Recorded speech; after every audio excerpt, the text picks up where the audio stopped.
Hello दोस्तों, मैं हूं निनाद और आप देख रहे हो माइंड ऑफ नी टॉक्स, जहाँ पे सच्ची घटनाएं, डरावनी कहानियाँ और अनसुलझे रहस्यों आपके रोंगटे खड़े कर देंगे। आज हम आपको एक ऐसे एक्सोर्सिज्म की केस सुनाने वाले हैं जिसने पूरे यूरोप को झंझोर कर रख दिया था। यह कहानी है रोमेनिया की टानाकू एक्सोर्सिज्म की। क्या यह अंधविश्वास था या कोई आत्मा की चीख? साल 2005 की गर्मियों में रोमेनिया के टानाकू गांव में एक भयानक घटना ने पूरे देश को हिलाकर रख दिया। 23 इयर्स ओल्ड एक नन मैरिशिया कॉर्निसी को मनोवैज्ञानिक समस्या बताकर एक दुरुस्त कॉन्वेंट में लाया गया, लेकिन वहां के युवा पादरी डैनियल पेड्रो कोरोगियानो को यकीन था कि वह पागल नहीं है बल्कि किसी दुष्ट आत्मा के कब्जे में है। इरिना ऑर्फेनेज में पली बड़ी थी और किशोर अवस्था से ही अकेलेपन और बेचैनी से जूझ रही थी। चर्च में उसका झुकाव आध्यात्मिक था, लेकिन कुछ समय से वो कहने लगी थी कि वो किसी चीज को देख सकती है। उसने बताया कि एक काली परछाई अक्सर उसके कमरे में आती है और कान में फुसफुसाती है, लेकिन उसकी आवाज अचानक बदल जाती है, कभी गहरी और डरावनी हो जाती है। पादरी और चर्च के अन्य लोगों को यकीन था कि ये किसी आत्मा का असर है।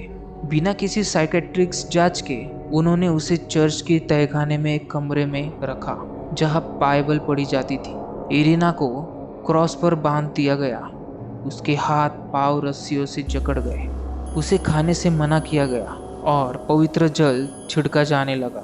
उसके मुंह में एक कपड़ा ठूस दिया गया ताकि वो मंत्र ना बोल सके, क्योंकि उनका मानना था कि वो शैतानी शक्तियों को बुला रही है।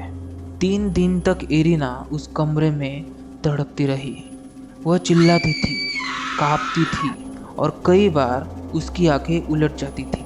पादरी का कहना था कि वो अभी भी शुद्ध नहीं हुई है और रुकना पाप होगा। चौथे दिन जब नन उसे चेक करने गई, इरिना बेहोश थी और कुछ ही मिनटों के बाद मर गई। पोस्टमार्टम रिपोर्ट में स्पष्ट था कि उसकी मौत निर्जलीकरण, भूत और दम घुटने से हुई थी। लेकिन इस घटना ने 2 हिस्सों में समाज को बांट दिया। कुछ लोग पादरी को दोषी मानते थे, जबकि कई ग्रामीणों को यकीन था कि उन्होंने इरिना को बचाया। चर्च के भीतर भी यह बात भिड़ गई कि क्या आत्मा की मुक्ति के लिए शरीर को बलिदान देना सही है। इस केस की जांच के दौरान सामने आया कि इरिना को मेडिकल ट्रीटमेंट की बजाय एक्सोर्सिज्म में डालना चर्च की एक कड़ी परंपरा थी, जिससे पहले भी चर्च की कई पुराने रिकॉर्ड्स में यह सामने आया कि मानसिक बीमारी को अक्सर शैतानी प्रभाव माना जाता था।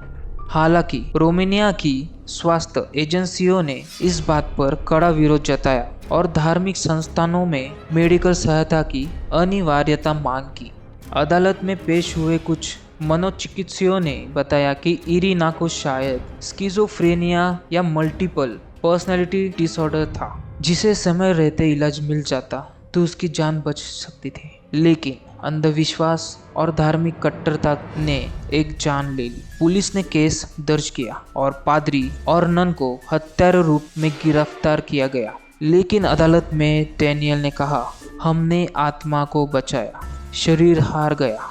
पादरी को 7 साल की सजा हुई, लेकिन आज भी टानाकू गांव में लोग कहते हैं कि वो आत्मा अभी भी उस चर्च के आसपास भटकती है।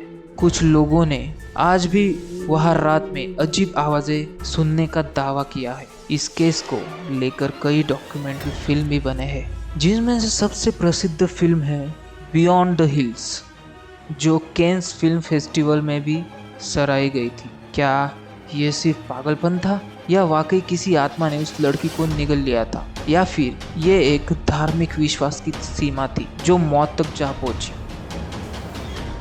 अगर ये कहानी आपको डरावनी लगे और सोचने पर मजबूर कर दे तो इस वीडियो को लाइक ज़रूर कीजिए, शेयर ज़रूर कीजिए और सबसे ज़रूरी माइंड ऑफ नी टॉक्स को सब्सक्राइब करना ना भूलें। मैं हूं निनाद, जल्दी मिलते हैं एक और रहस्यमय, डरावनी, सच्ची घटना के साथ। तब तक के लिए अंधेरे से बच के रहिए।